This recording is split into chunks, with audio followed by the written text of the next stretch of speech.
el submarino ya no habrá más batallas navales. Y como se seguirán inventando instrumentos de guerra cada vez más perfeccionados y terroríficos, la guerra misma será imposible. Hace más de 100 años el mundo era muy distinto. Fue un tiempo de grandes cambios. Los soñadores imperaban con sus ideas. Uno de aquellos visionarios fue un ingeniero y marino español, ávido lector de Julio Verne, que llevó uno de aquellos sueños a la realidad. Su nombre, Isaac Peral. Y su gran invento, el primer submarino que merece llevar el apelativo de moderno. Isaac Peral es un ejemplo de lo que hoy llamaríamos un emprendedor. Un innovador. Alguien que era muy consciente de las capacidades de la tecnología. Es el primer ingeniero histórico que conozco que ha hecho I+D. Es cierto que el invento de Isaac Peral fue toda una revolución. Si 20 veces se caía, 20 veces se levantaba. Nuestro primer submarinista. Es el padre del arma submarina. Sakharov intentó sabotear el submarino Peral hasta 9 ocasiones. Justo en los momentos en que se podía hacer más daño, que era cuando se estaban haciendo las pruebas de idoneidad para la Marina Española. Probablemente nadie pueda demostrar la verdad, pero a mí me parece que no hay razón para pensar que hubo una mano negra y no tendría lógica que la hubiera. Hay una historia muy interesante alrededor de este alto secreto militar que se decretó por parte del Ministerio de Marina.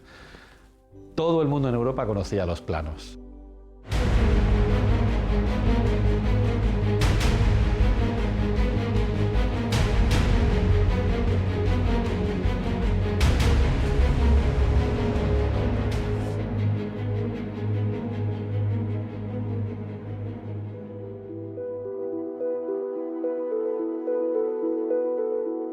Isaac Peral, sí, es el padre del submarino moderno. Y ello se debe a que comprendió que la impulsión debía ser eléctrica. Pero además, hay una innovación, un instrumento revolucionario que nunca confió a nadie, que mantuvo lejos de quienes consideraba enemigos, espías o conspiradores. Por uno u otro motivo, la construcción del submarino no llegó a buen término, y Peral se consoló impidiendo que otras potencias lo lograran a su costa. El enigma del instrumento que ideó sigue vigente hoy. Unos dicen que lo destruyó, otros que lo ocultó, que lo enterró en un lugar seguro, en las profundidades, aunque no en las del mar.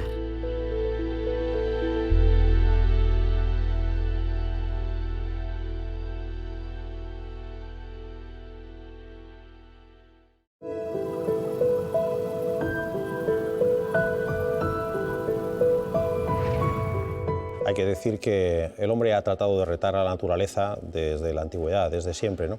Y ya incluso se tiene conocimiento de que en el siglo V a.C.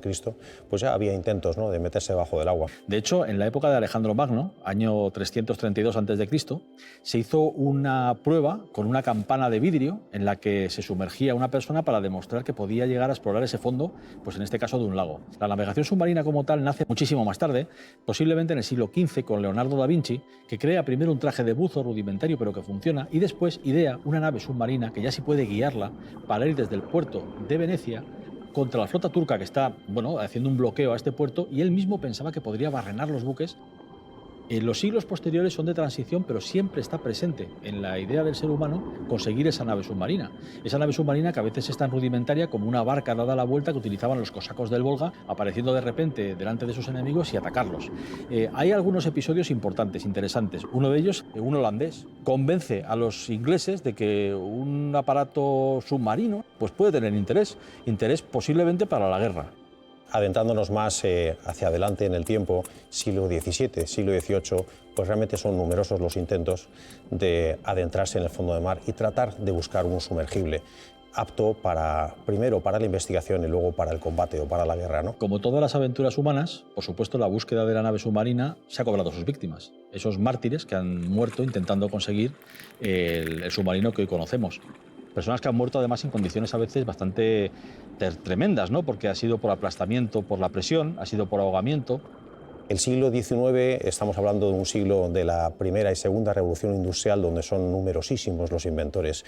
La inspiración es tremenda. Conseguir esa nave submarina por parte de unos monjes franceses, de inventores alemanes, incluso en Estados Unidos durante la Guerra de Secesión se intenta conseguir un submarino que no se logra, no funciona bien. Ni siquiera esa última etapa resultó fácil. En España, varias propuestas interesantes fueron desechadas, hasta llegar a los verdaderos precursores del submarino Peral. Hay un antecedente del submarino de Peral, que es también de un español, en este caso un catalán, Narciso Monturiol, que creó dos buques submarinos llamados Ictíneos, el Ictíneo I y el Ictíneo II. El primero era muy pequeñito y se propulsaba por fuerza humana. El segundo ya era más avanzado y tenía un motor de vapor. Y ahí está una de las grandes claves, y es la propulsión. La propulsión de vapor no era la definitiva es la que introduce Peral, que es la propulsión eléctrica, que hoy en día sigue vigente. Los submarinos actuales siguen siendo eléctricos.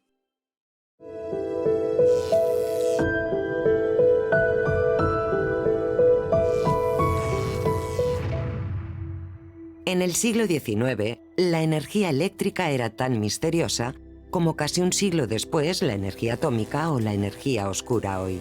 Peral fue uno de los pocos personajes de su época capaces de comprender el verdadero potencial de la electricidad. Hoy en día no se concibe el submarino como no eléctrico, es decir, casi todos los submarinos son eléctricos. La principal diferencia es cómo generamos esa electricidad. Generalmente es a través de motores diésel que cargan unas baterías. Isaac Peral tuvo que diseñar y fabricar sus propias baterías y sus propios sistemas para poder almacenar la electricidad.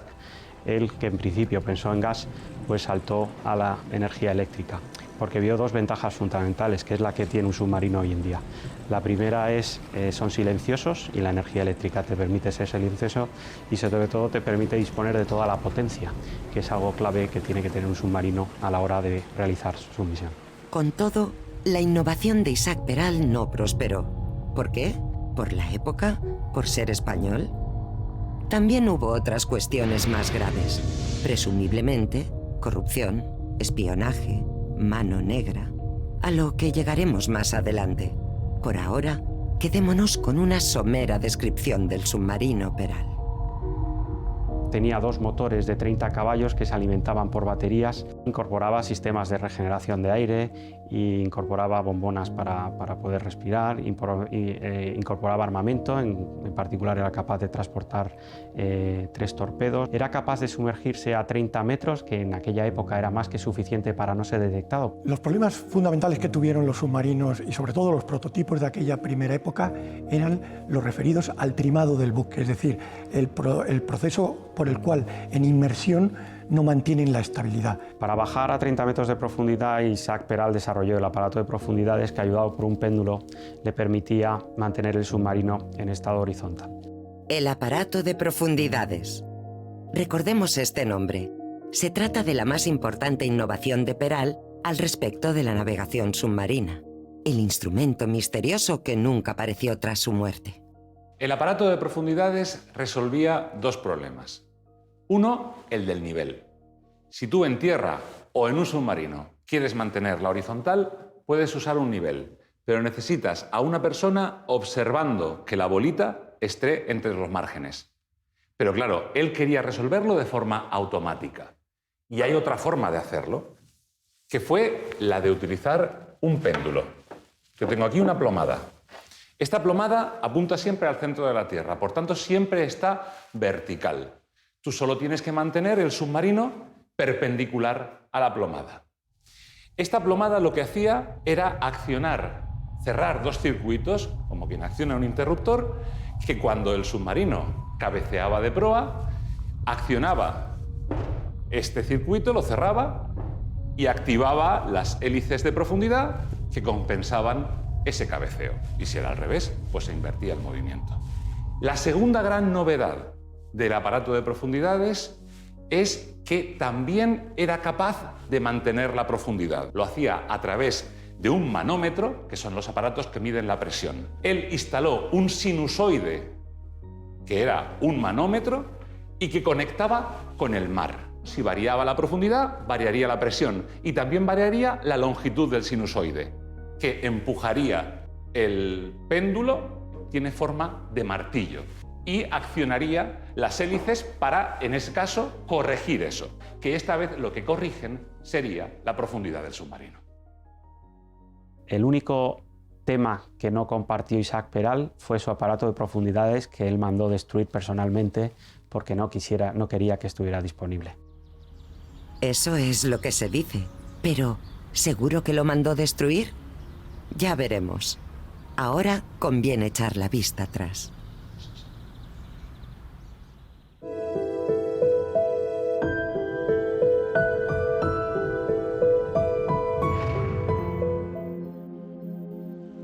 Los intentos por diseñar un submarino eficiente, como hemos visto, fueron numerosos a lo largo de la historia. El arma submarina tendría un efecto trascendente en la guerra. Isaac Peral, que nació el 1 de junio de 1851 en la ciudad de Cartagena, sería el primero en conseguirlo. Pero, ¿quién era? ¿Qué pasaba por su mente? ¿Cuáles son sus orígenes?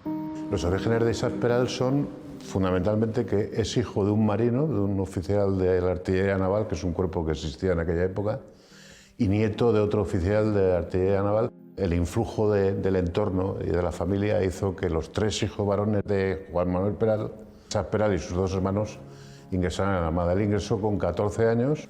Bueno, la formación técnica que tuvo Isaac Peral primero fue la formación dentro de la propia Escuela Naval y luego, por supuesto, cuando él fue ascendiendo en la promoción hasta que consiguió, creo que el número 1 o número 2 de la promoción, entonces tenía derecho a optar por el cuerpo técnico de estudios superiores de la Armada, lo que ahora llaman familiarmente el curso de sabios. Él estuvo embarcado 20 años, primero como oficial de flote.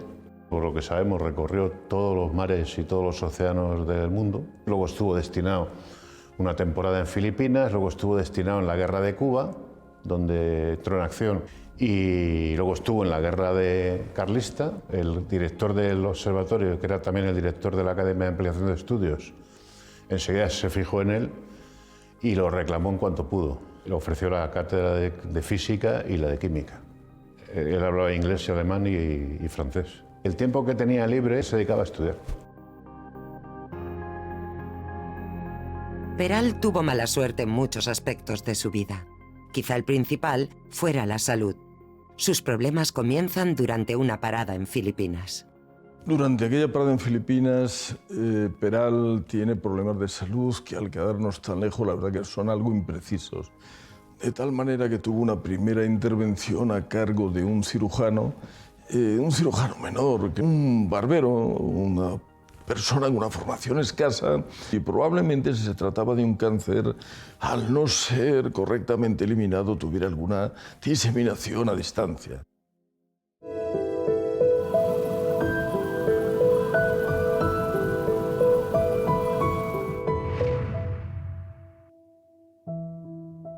En la Escuela Naval de Ampliación de Estudios de la Armada, Peral tiene la idea de construir el submarino con motor eléctrico, alimentado por baterías y capaz de disparar torpedos sin salir a la superficie, algo que lo convertiría en invencible. 3 son las dificultades que logra solucionar. Pues fundamentalmente es la autonomía.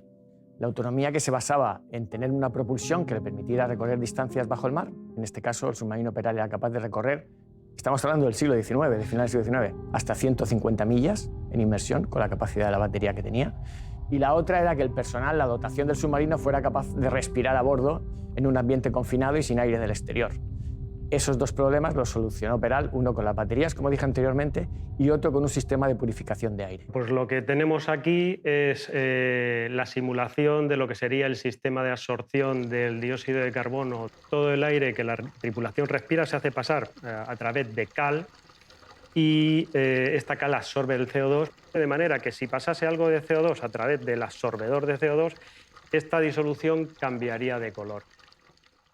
Fundamentalmente, hizo que este submarino fuera muy superior al resto, es la capacidad de lanzar torpedos en inmersión pura. Para navegar debajo del agua se pierde todo tipo de referencia con el exterior y, por tanto, hay que tener un sistema que permita ir de un punto a otro de una forma fiable y segura. Cómo se sitúa el submarino debajo del agua, cómo navega de un punto a otro, es otra de las claves. Por supuesto, el trimado, la estabilidad del submarino. La capacidad de controlar la profundidad automáticamente, mediante lo que le llamó él el aparato de profundidades. Básicamente es lo que daría pie luego a lo que era el sumergible operativo de la época. Consiguió sistemas que hoy en día se usan en submarinos, la torreta óptica, con la cual Peral podía mirar a través de las ventanitas, que luego se constituyeron en los periscopios. Le añadió a esa torre periscópica un sistema antibao y además un sistema para poder medir distancias de buques, que es un sistema que se utiliza actualmente, que es una retícula en el periscopio que le permite conocer la distancia de los barcos o de lo que haya en superficie. Un sistema de trimado con bombas que introducía y sacaba agua para mantener los pesos, la relación peso-empuje del submarino adecuadamente.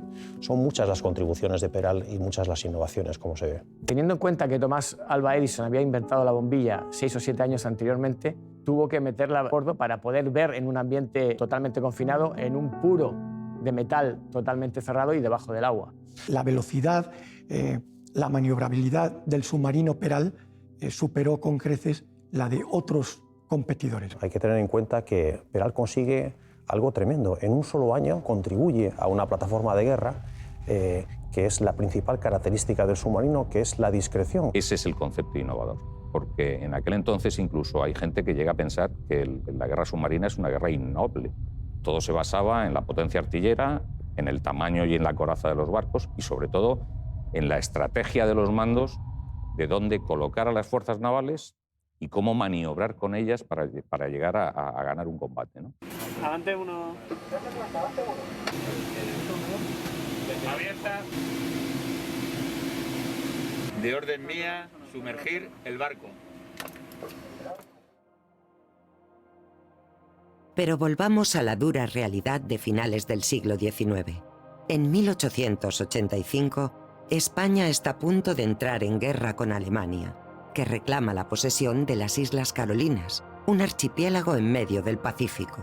En la década de los años 80, pensemos en la enorme potencia del Imperio Británico, un imperio mundo, la era victoriana. Todo le salía bien a Gran Bretaña en 1870-1880. Y en ese sentido, hay rumores muy sostenidos según los cuales Gran Bretaña piensa apoderarse de las Islas Canarias, los alemanes quieren apoderarse de las Carolinas y las Marianas, quién sabe si también de las Filipinas. Demuestra palmariamente a Peral que España no tiene medios y que es urgente afrontar una situación de crisis en la cual un país con una armada mucho más poderosa que la de España puede atacar a España. Le dijo a su mujer que no le quedaba más remedio que poner en conocimiento de sus superiores que tenía un arma que podía desequilibrar el conflicto en beneficio de España. Peral envió sus diseños al Ministerio de Marina, que nombró una comisión para que los estudiara en Madrid, la llamada Junta Técnica. Esta aprobó la puesta en marcha del proyecto. Uno de los requisitos claves que le pusieron a Isaac Peral es que tuviera el máximo contenido nacional posible, con lo cual el proyecto trajo de fuera lo único que no se producía dentro de España. Pero en España, por desgracia, en aquella época es que no había... la tecnología era muy de andar por casa, ¿no? El submarino Peral fue el primer buque construido en casco de acero en un arsenal del Estado. O sea, los buques de casco de acero que teníamos procedían de astilleros extranjeros, sobre todo británicos y franceses. Con un primer presupuesto del Estado de 5.000 pesetas, Peral viaja al extranjero para conseguir el material necesario. Luego se amplió a las 300.000 pesetas para acabar siendo muy superior.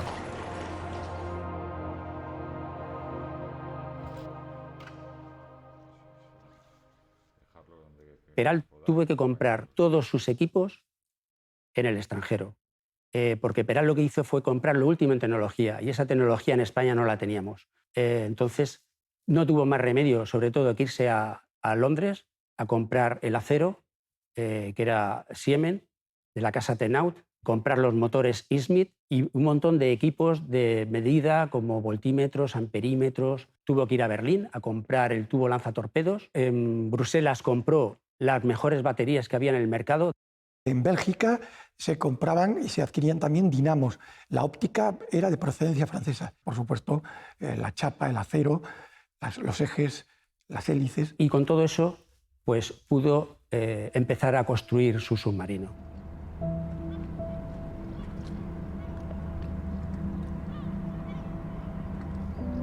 Los trabajos de construcción comenzaron en el arsenal de La Carraca, Cádiz, el 23 de octubre de 1887. El submarino Peral se bota, como es sabido, en el astillero de La Carraca, en San Fernando, el día 8 de septiembre de 1888. Se bota sin muchos elementos, como lo demuestran las pocas imágenes que hay de la época, pero quitados los motores eléctricos y alguna otra cosa así, digamos, de poca envergadura, quitado eso, prácticamente estaba hueco, con toda seguridad. Y las pruebas oficiales empezaron en 1890 y hizo pruebas de inmersión, de navegación en inmersión, de navegación en superficie, de disparo de torpedos parados y de disparos de torpedos en movimiento. La primera prueba era la de radio de acción. Consistía en 3 días seguidos, el submarino Peral saldría a alta mar a hacer largas distancias y yendo a medios y a cuartos de batería, hasta conseguir acabar por completo la carga de las baterías. Esta prueba, Peral se quejó a la Junta diciendo que si se hacía la primera, el submarino iba a quedar inutilizado y no se iban a poder seguir haciendo las pruebas. Se hizo inmersión, se probó la estanquidad, se probó el aire respirable, se probaron las bombas, los motores, se probó el aparato de profundidades, pero con un teléfono comunicado con el interior del submarino para ver que todo iba bien. La segunda prueba fue la de invisibilidad. El submarino tendría que salir desde el puerto y acercarse al Cristóbal Colón y lanzarle un torpedo antes de ser visto. Se hizo de día y salió mal. Primero porque el Colón estaba avisado, estaba toda la dotación encubierta mirando a ver por dónde aparecía el submarino y además habían 200 invitados que también ayudaron a descubrir el submarino. Entonces, las 3 veces que el Peral intentó acercarse, pues fue visto antes de lanzar su torpedo. Pero esta misma prueba se hizo por la noche y fue un éxito. La tercera prueba, y muy importante, fue la de navegación submarina. Sale a alta mar, navega a 10 metros de profundidad y sale en unas coordenadas preestablecidas después de estar navegando durante 1 hora. Era el reto quizá más gordo del submarino, que era una navegación de Cádiz a Ceuta, navegación mixta superficie submarina, tratando de permanecer indetectado en su paso por el estrecho de Gibraltar. Y el propio Peral, incluso al finalizar las pruebas, hace unas memorias en las cuales él reconoce que su invento, su prototipo, requiere de mejoras. Pero en esencia la Junta reconoció que el submarino funcionaba y que era bueno y que era un gran avance. Hay que reconocerle el mérito, en definitiva, de haber construido el primer submarino funcional. Sin embargo, el 2 de septiembre de 1890, la Junta redactó un extenso informe que, sin tener nada de jocoso, concluía textualmente que el navío era inútil y no tenía ninguna utilidad. El veredicto de la Junta Técnica fue paralizar la continuidad del proyecto. ¿Por qué? Siempre ha habido peralistas y peralófobos. O sea, gente muy a favor, gente muy en contra. Yo creo que gente neutral no había nadie. Entre los liberales había algunos que directamente pensaban que lo mejor era abandonar el imperio español, centrarse en el mercado nacional, y luego hay, claro, mercaderes, intermediarios, comisionistas y gente que no quería que ese invento saliera adelante. Yo creo que sí, se dinamitó. Creo que por las presiones sobre todo de los ingleses. Resulta que los ingleses en ese periodo tenían la mejor fuerza naval del mundo. Cuando la gente está diciendo en la prensa que esto va a ser, gracias a esto vamos a recuperar Gibraltar, es como echar leña al fuego. Entonces la pregunta aquí en realidad es por qué se ponen esas pegas, o decir quién es la mano que está detrás forzando, si solamente son los marinos o hay una mano política que obliga a poner esas pegas y a desechar el submarino. ¿Fueron autónomos los marinos que hicieron este juicio o por qué fueron tan negativos? El prototipo superó ciertas pruebas, pero no con la rotundidad con la que muchos dicen. Hombre, era un programa de pruebas, digamos, un poquito simplista. Para mí, realmente no era tan innovador como muchos dicen. No se llegó a producir para la Armada el submarino, pero sobre todo es porque Peral decidió que no quería aceptar que otro dirigiera el proyecto que él había dirigido hasta entonces. Quizás si el programa se hubiera continuado, es posible que se hubiera llegado a un avance, ¿no? Aunque tuvo grandes defensores como la reina regente doña María Cristina, también tuvo detractores poderosos. Cánovas del Castillo, jefe del gobierno, sentenció: «Vaya, aquí tenemos un Don Quijote que ha perdido el seso leyendo la novela de Julio Verne». Entre ese grupo de peralistas estaba nada menos que la mismísima reina regente, María Cristina, que a final de cuentas ella fue la que dio el espaldarazo definitivo para la construcción del submarino. De hecho, estaba tan enamorada del proyecto que mandó a su propio ayudante personal, o sea, de la corte, a Cádiz, porque la reina quería tener información de primerísima mano y en tiempo casi real de las pruebas del submarino. Eso, entre otras cosas, siguió acarreando muchas envidias. Isaac Peral era un visionario, era un hombre muy inteligente, por lo que cuentan las fuentes de la época, y sobre todo era un gran patriota que optó por entregar su gran invento a la patria, a España, que por hacer negocio con él, que lo podía haber hecho perfectamente.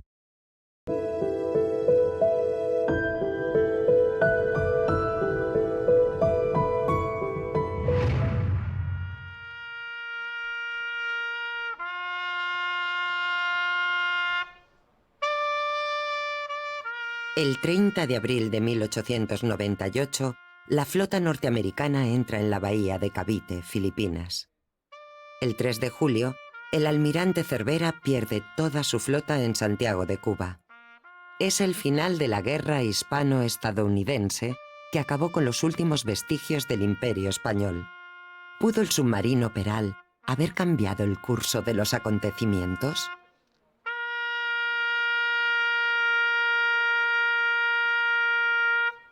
Si hubiera cambiado el curso de la historia, eso nunca se sabrá, es el problema que tiene la perspectiva. Pero que hubiera influido, sin lugar a dudas, hubiera influido. Sobre el resultado de la guerra, no soy yo el que lo dice uno de los principales actores, que es el almirante Dewey, que en su exposición o en su informe sobre la guerra en el Congreso de los Estados Unidos les dijo a los congresistas que si España hubiera tenido el submarino de Peral, él no habría aguantado el bloqueo más de 24 horas. El simple hecho de que la Marina estadounidense hubiera conocido la presencia de submarinos como los de Isaac Peral en la zona, hubiera obligado a tomar decisiones totalmente distintas de los que se tomaron. Fue concebido como un submarino de defensa de costa, es decir, defensa costera, no para atacar el tráfico comercial enemigo y abordar grandes travesías oceánicas. Lo que sí podría haber hecho si hubiéramos tenido submarinos es, por ejemplo, limitar el tráfico en el estrecho de Gibraltar, en puntos donde hay un estrangulamiento del tráfico y donde están cercanos a la costa española. Evidentemente, el tráfico de buques norteamericanos por esa zona sí podría haber sido controlado e incluso impedido en caso de tener esas unidades. Pero anulado, yo creo que no. El retraso comparado de las políticas imperiales españolas a finales del siglo XIX hacían literalmente imposible que frente a una potencia como la de Estados Unidos pudiera España hacerle frente. El submarino de Peral no hubiera cambiado el final del Imperio español, que finalmente se descompone a lo largo de 4 siglos.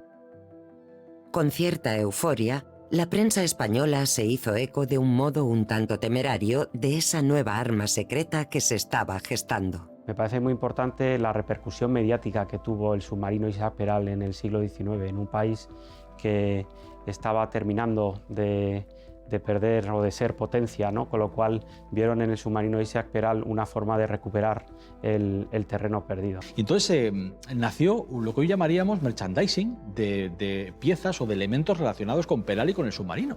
Y entonces sacaron pues, desde botellas de vino o de licor con la cara de Isaac Peral o una imagen del submarino, hasta otro tipo de elementos como abanicos, como cajas de cerillas, que era muy habitual en la época que todos los hombres y las mujeres llevaban cajas de cerillas porque los hombres encendían sus cigarros, pero las mujeres también utilizaban para encender en el hogar.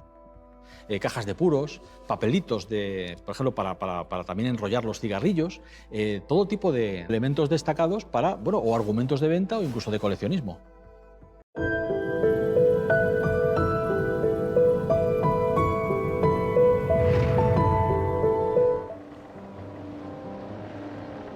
En tiempos de Peral surgieron otras naves submarinas, pero solo las posteriores que hicieron uso de sus innovaciones lograron el éxito.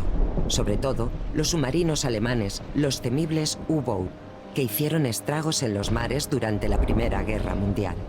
En la Primera Guerra Mundial el submarino da sus primeros pasos. Las manadas de lobos alemanes, los U-Boot, atacaban a los convoys en el año 1914. Otto Wedingen asoma los dientes y hunde a 3 acorazados británicos de más de 12.000 toneladas. El mundo se queda boquiabierto realmente con la capacidad de combate, con la capacidad destructiva que tiene un solo submarino. Hasta 1914 los submarinos solo jugaron un papel subordinado en la marina alemana. Durante la Primera Guerra Mundial, rápidamente quedó claro desde el punto de vista alemán que los submarinos eran el único medio de guerra naval con el que se podía romper el bloqueo inglés y provocar disturbios sensibles y destruir al enemigo.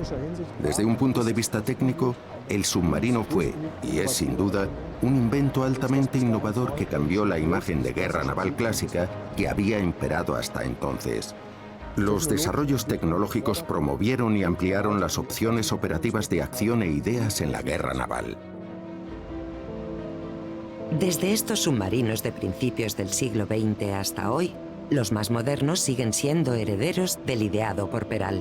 Después de un periodo de perfil bajo, España está a punto de recuperar su poderío naval bajo las aguas con los nuevos y avanzados submarinos S-80 Plus, denominados, como no, clase Isaac Peral. Los submarinos convencionales de hoy no se diferencian en concepto de lo que desarrolló Isaac Peral, que hemos diseñado un submarino que por primera vez es independiente del aire para generar electricidad. Hemos conseguido un sistema independiente de la propulsión que genera electricidad mediante el uso de biocombustibles y un reformador y una célula de combustible. Esto hace que el submarino pueda estar debajo del agua mucho más tiempo y sea indetectable. Proyecto S-80, la Armada va a tener unos submarinos con un rango de acción mucho mayor, con un sistema de combate de última generación, unos submarinos que tengan capacidad de proyectar el poder naval sobre tierra, con un coeficiente de indiscreción mucho menor por la reducción del ruido propio y de la firma acústica. Entonces, esto pues, también es algo revolucionario para nosotros, ¿no? Tener un submarino convencional de lo más moderno hoy en día. Este salto en el tiempo no debe alejarnos de nuestro protagonista. A pesar de lo que hoy supone el arma submarina y a despecho de todos los ensayos exitosos de Isaac Peral, la autorización para llevar su prototipo a la producción en serie nunca llegó de la Armada y del Gobierno. ¿Por qué? Hay quien habla de intrigas, espionaje, corrupción e incluso conspiración. ¿Hubo oscuros manejos que impidieron la producción del submarino Peral?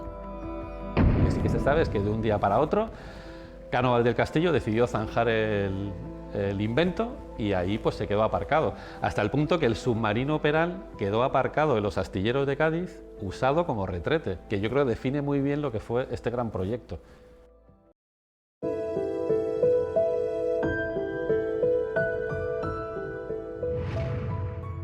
Estamos hablando de una parte donde, claro, la historia pues, se puede modificar, depende de las fuentes en las que se beba.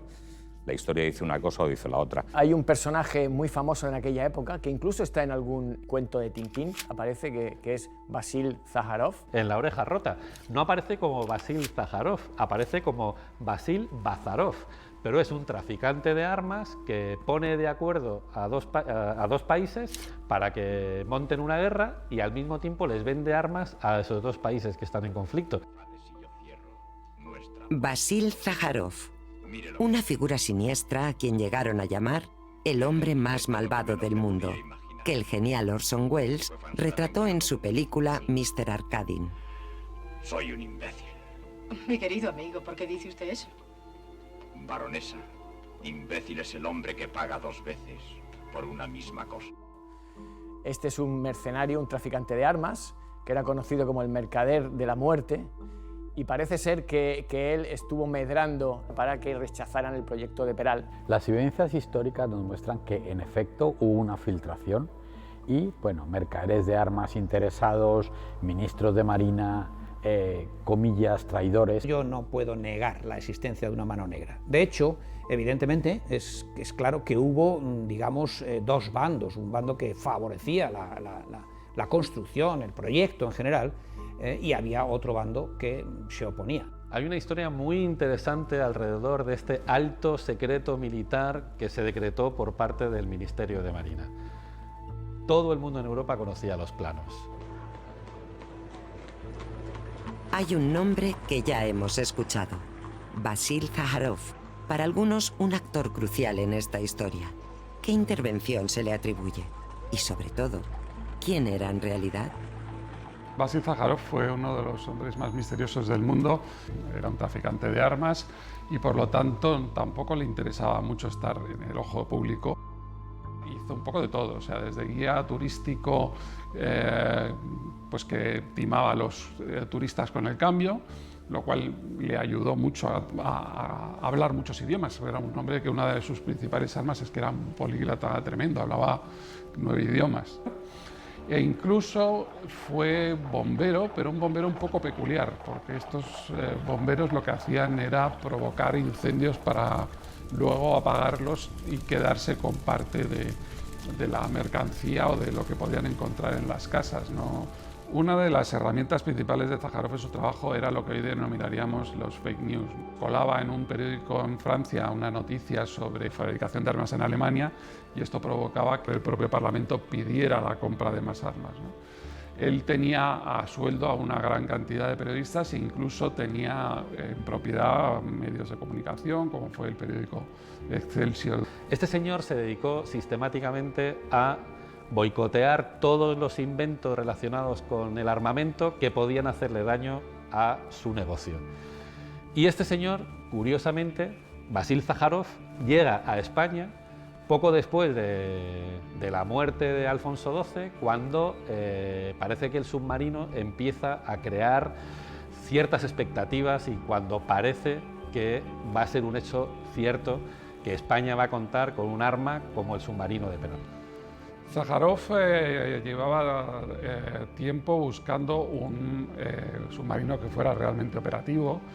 Él trabajaba en esa época con la compañía Norfeld, que estaba comercializando un submarino a vapor que no se sumergía ni conseguía tirar torpedo. Y entonces pues, intentó acercarse al proyecto de Isaac Peral para, en principio, colaborar con él, ¿no? El proyecto era uno más entre los que había submarinos de muchos proyectos. Y, por tanto, no creo que se pueda decir que hubo un espionaje especial ni particularmente grave sobre el submarino. Por supuesto que había espionaje, que había espías y que había gente buscando por toda Europa inventos determinados que podían tener interés. Hay muchas versiones distintas sobre si Zaharov intentó o no entrevistarse con Isaac Peral. Hay quien dice que intentó, a través de Nordenfeld, conseguir adquirir o comprar o conseguir de algún modo los planos del submarino. La verdad es que esto no hay constancia, no tenemos ningún documento que lo pruebe. Lo que sí que es cierto es que Isaac Peral tenía una visión muy patriótica de la vida y él pensaba que el arma submarina o era para España o para nadie, con lo cual podemos pensar que posiblemente no quiso tener ningún trato con Zaharov. Y entonces casualmente acaba en Cádiz, en el astillero en el que Peral estaba desarrollando su invento.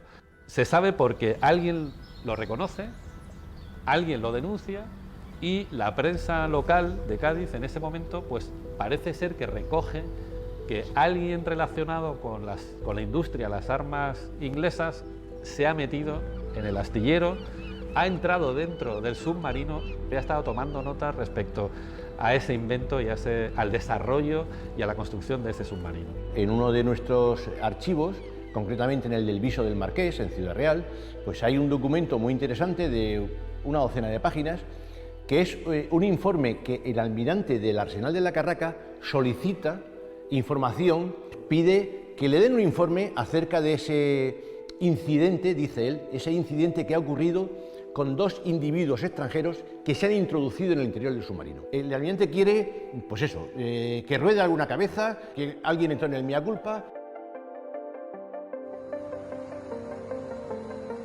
Por fortuna, y ahora cobra especial importancia, Peral nunca compartió los planos del, volvemos a citarlo, aparato de profundidades. Dicen que se llevó a la tumba el gran secreto de su submarino, lo que de verdad revolucionó el arma de Peral. y entonces tuvimos que esperar prácticamente hasta la Primera Guerra Mundial para que los disparos no provocasen el retroceso que 30 años antes había conseguido Isaac Peral. No solo Peral ocultó el aparato de profundidades, el novedoso aparato de profundidades, sino que es que lo ocultó la Armada. Era el submarino, se declaró, el proyecto se declaró como secreto, y la parte más secreta del proyecto secreto era el aparato de profundidades. En esto hay cierta controversia. Numerosos estudiosos afirman que Peral nunca llegó a compartir los verdaderos planos del instrumento con nadie, ni siquiera con la Armada. También es controvertido si el submarino sufrió sabotaje. Se dice que Sájarov intentó sabotear el submarino Peral hasta en 9 ocasiones. Lo que sí es cierto es que hubo sabotaje, y se saboteó el submarino en algunos elementos justo en los momentos en que se podía hacer más daño, que era cuando se estaban haciendo las pruebas de idoneidad para la Marina Española. Un buen día, delante de la reina María Cristina, de la regente María Cristina, iba a haber una exhibición o una de las pruebas públicas del submarino y de repente aquello no funcionaba. Pero Isaac Peral conocía muy bien su invento, se fue a las baterías y alguien había sacado el líquido de dentro de las baterías y lo había rellenado con un líquido rojo. Consiguió cambiar las baterías y consiguió que la prueba aquella fuese un éxito. ¿Estaba Vasil Sájarov detrás del boicot del submarino? Pues es bastante probable que si no fue él, fuese alguno de sus agentes en España. Pero que Sájarov estaba detrás del intento sistemático de boicotear las pruebas de Peral, pues es prácticamente seguro. Existen muchos rumores fundados, sobre que Sájarov intentó sobornar a políticos españoles para frenar o evitar que llegase a buen puerto, nunca mejor dicho, el submarino de Isaac Peral. Pero lo que sí que es cierto es que, y eso es un hecho histórico, es que Sájarov tenía muy buenos contactos entre los hombres poderosos que había en España.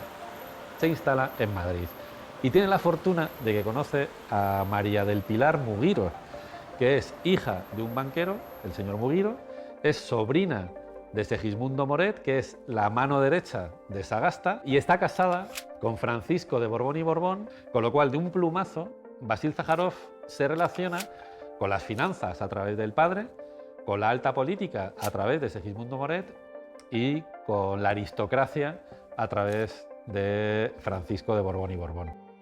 Lo que parece más seguro, o por lo menos más probable, es que hubiera sobornado al entonces ministro de Marina, que fue el responsable último de dar carpetazo al proyecto. Si había corrupción política y había espionaje, nada raro que estuvieran relacionadas. Vasil Sájarov era un vendedor de armas que trabajaba para las mejores compañías de entonces.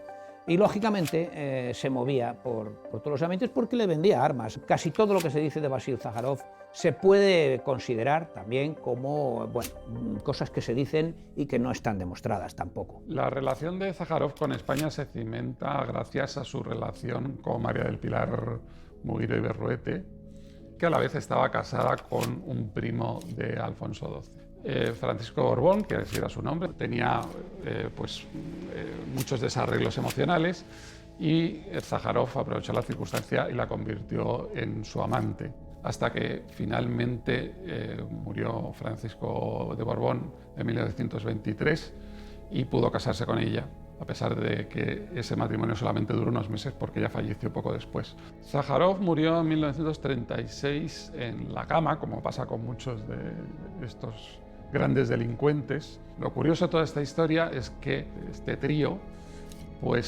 vivió junto de una forma un poco peculiar. O sea, por ejemplo, Sájarov, Pilar y Francisco Borbón están encerrados en el mismo panteón.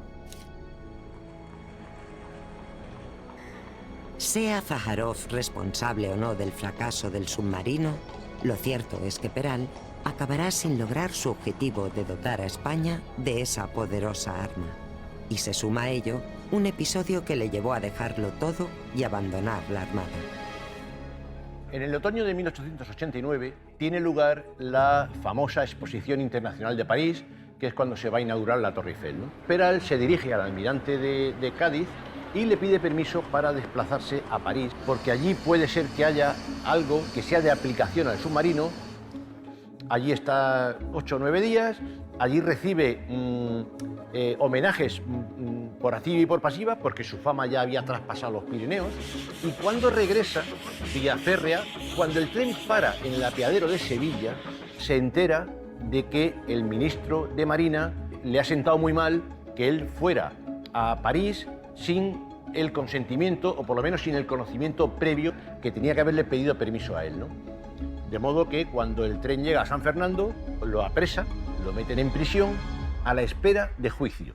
Y allí va a estar aproximadamente un par de meses. El ministro recibe presiones, decide ponerlo en libertad sin cargos. Pues Isaac Peral abandona la Armada cuando le deniegan el pan y la sal, básicamente. Y encima además hay una campaña feroz contra él, contra su prestigio. Y en la propia prensa de la Armada, o sea, en la Revista General de Marina es uno de los principales focos de desinformación. Y luego en la prensa de la época política, la prensa afina al partido de Cánovas, la prensa afina al partido de Sagasta. Y el tercer gran político del momento, que era Castelar, también se sabe que a través del Globo, del periódico que él controlaba, pues que montó una campaña sistemática de desprestigio de Isaac Peral. ¿Eran espontáneas estas campañas? Es un hecho tan extraordinario que tuvo que estar motivado por razones adicionales a una supuesta campaña de prensa.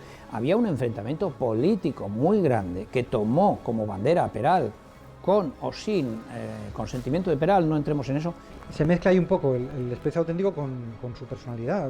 Era una personalidad muy susceptible, podríamos decir. Le hundieron su invento y por eso es el intento de muchas personas de recuperar la persona y la figura de Peral. El 5 de enero de 1891, Peral recibe la licencia absoluta. Algún tiempo después, publica un manifiesto en el periódico satírico El Matute. Ofrecí al gobierno mis ideas sobre el asunto, sin que me guiase otro móvil ni haya abrigado nunca otra ambición que la de contribuir al engrandecimiento de mi patria. Se han cometido verdaderas inconveniencias lamentables y ya irremediables, y se me han inferido pública y oficialmente agravios que no creo haber merecido como premio a mis modestos pero leales servicios. No me queda otro recurso que apelar a la conciencia pública, con el doble objeto de que ésta pueda apreciar de parte de quién está la razón y de advertir a la nación la trascendencia que tendrá forzosamente la ligereza con que se ha procedido en este asunto. Se me priva de los medios de realizar mis ideas por no quererme someter al camino que se me trazaba.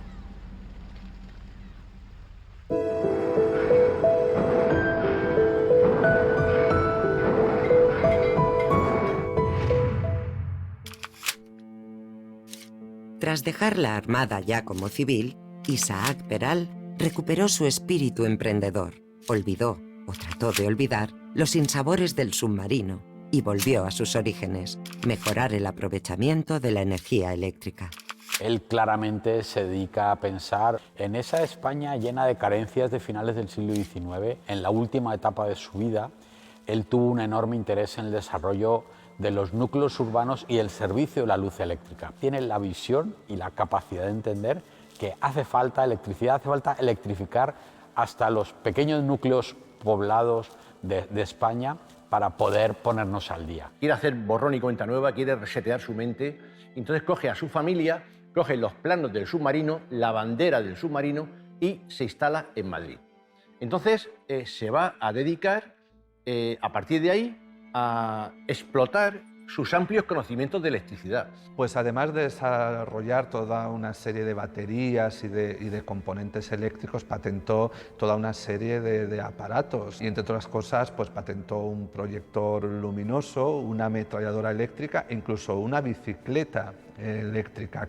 Y como además tenía conocimientos suficientes para montar sus propias empresas, pues él montó sus empresas y la primera fábrica de acumuladores de baterías moderna que hubo en el mundo está en Madrid. Lo triste de esta historia en realidad es que si Peral no hubiese muerto tan prematuramente, probablemente estaríamos aquí hablando del Peral inventor y pionero de la electricidad. Porque ante todo era un innovador, era alguien que estaba desarrollando, en este caso concreto del submarino, un arma que ni siquiera fue reconocida como tal hasta muchas décadas después.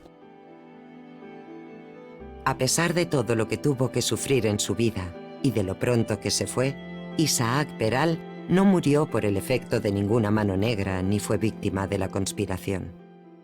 Cuando está haciendo las pruebas del submarino, ya se detecta que tiene un cáncer de piel. Se traslada a Berlín porque su amigo Federico Rubio y Galí, una de las eminencias de la medicina española del siglo XIX, pues ya le ha hecho algunas intervenciones relacionadas. Le manda a Berlín, donde tiene relación con Ernest von Bergmann, que es un grandísimo de los cirujanos europeos, y allí es operado. El descuido en las curas después de la operación fue probablemente la causa infecciosa inmediata para su fallecimiento. El día 22 de mayo de 1895, unos pocos días antes de cumplir los 44 años de edad, pues fallece en Berlín. Para podérselo traer a España, ha de ser embalsamado. Cuando llega a la estación de Madrid, solamente hay los pocos miembros de la familia y 5 músicos que a pie de andén le tocan la marcha heroica de Beethoven. El féretro, según llega a Madrid, lo trasladan al cementerio de la Almudena. Un oficial de la Armada, sin identificar, anónimo, que se presenta a la viuda y le dice: doña Carmen, hemos decidido llevarnos a Isaac Peral a Cádiz, al Panteón de Marinos Ilustres. La viuda se niega porque le dice: pues no, ustedes no se merecen tener a mi marido porque ustedes en vida lo han despreciado. Y la viuda finalmente aceptó que se trajesen los restos a Cartagena. Cuando va a venir surge el problema de cómo transportarlo, porque era un féretro que venía precintado, pesaba muchísimo, porque había sido embalsamado en Alemania. La venida fue en régimen de equipaje porque era lo que podía hacerse por la naturaleza del estado en que se encontraba el cadáver y por la economía también. Al final la respuesta de Cartagena ciudad fue extraordinaria y eso movió a que el ayuntamiento también tuviese que responder, que hasta ese momento había sido algo reacio.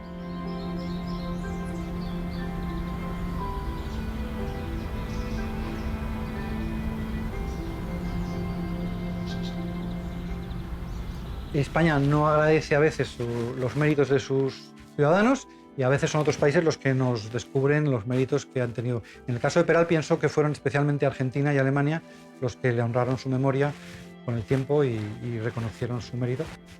Pero yo creo que Cartagena sí se ha portado bien con él, aunque fuese ya a tiro pasado, una vez muerto. Y el día 1 de noviembre de 1927, siguiendo con la celebración del Día de los Fieles Difuntos, se exhuma el cadáver de la tumba que tenía y se introduce en el nuevo panteón que se ha diseñado al efecto.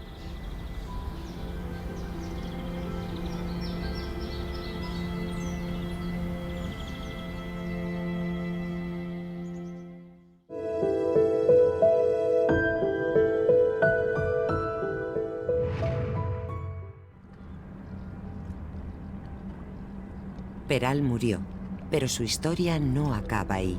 Hemos ido dejando migas de pan en relación con su gran innovación, la que nunca compartió con nadie, el aparato de profundidades.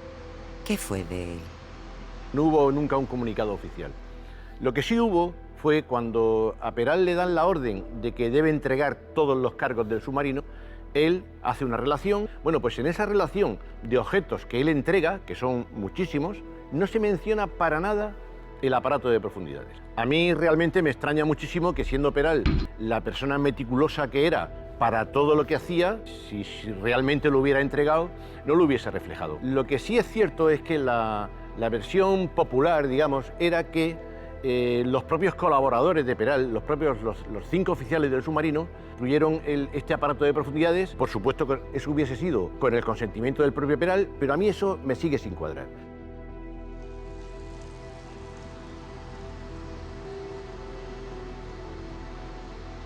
Diego Quevedo no solo conoce bien esta historia o leyenda, él mismo se topó con ella en cierto momento de su vida durante un viaje a San Fernando en el que quiso visitar la que fuera casa de Peral. De las varias veces que yo he ido por San Fernando, pues me presenté allí en la casa donde él había vivido, salió la señora que vivía allí, de pronto, de su motivo, me dice: aquí debajo de esta casa, al igual que en todas las casas de la zona, hay sótanos que se construyeron cuando la invasión de los franceses para poder, en un momento dado, hacer una huida, ¿no? Entonces, esa leyenda que se ha transmitido de inquilino a inquilino viene a decir que aquí debajo Peral, en este sótano, ocultó el famoso aparato de profundidades. Cuando Isaac Peral, en 1891, se traslada a vivir a Madrid, le alquila una persona y al poco de vivir esa persona, pues llega una señora que dice ser la asistenta de Peral y su familia. Y esta señora le cuenta que aquí debajo hay enterrado un aparato, ella no supo decir qué, pero todo hace indicar, si el aparato de profundidades no figura en esa relación que Peral hizo de todos los objetos entregados, que debe estar ahí abajo. Creí que mi deber era comunicárselo a la Armada. En principio se interesó por el tema, pero por lo visto era muy complejo, donde vivía una señora que era alquilada, que no era la propietaria, una vivienda histórica. En fin, parece ser que los servicios jurídicos desaconsejaron el intervenir allí. Este no es el punto final, pero no será fácil seguir en adelante la pista del enigmático instrumento. Quizá, de estar allí, haya quedado sepultado para siempre.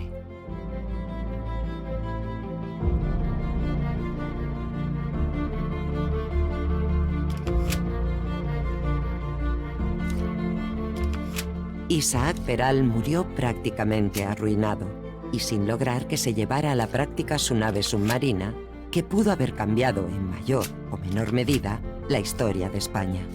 Es la hiel destinada a muchos de nuestros grandes personajes. Julio Verne creó el novelesco Nautilus. Isaac Peral, en cierto modo, lo convirtió en realidad, pero se truncó y su historia fue casi olvidada. La literatura y el cine suelen poner el punto de mira en aquello que intriga, que maravilla, que sorprende, que puede crear drama. Todo ello lo tiene el submarino. Quizá por eso hayan surgido tantas obras con esta clase de naves como protagonistas.